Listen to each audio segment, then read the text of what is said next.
Iturrino anaiak, Poioen ehortzitako falangista ezagunak.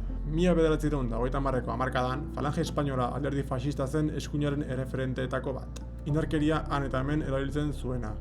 Donostian, Iturrino almanzanaiak ziren falangista ezagunenetakoak, Jesus, Mario eta Augusto. Arrasate kaleak euren izena izan zuen.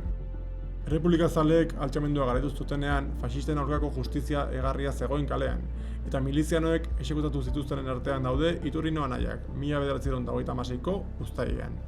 Irailean, hiria frankisten mende egonik, Santa Maria elizan egin ziten hileta Iturrino anaiei, euren arreba eta ama bertan zeudela, agintari eta militante faxista ugarirekin. Poioeko mausoleo frankistan 121 gorpu daude ehortzita. Tartean, Iturrino anaien moduko frankista asko, baina baita gutxienez 17 miliziano errepublikazale ere, denak nahastuta. Esanahia aldatu diote guneari, baina antifaxistek han jarretzen dute, euren borreroek eraikitako gurutzearen azpian. Ezagutu historia xehetasunez irutsulo.hitza.eusen.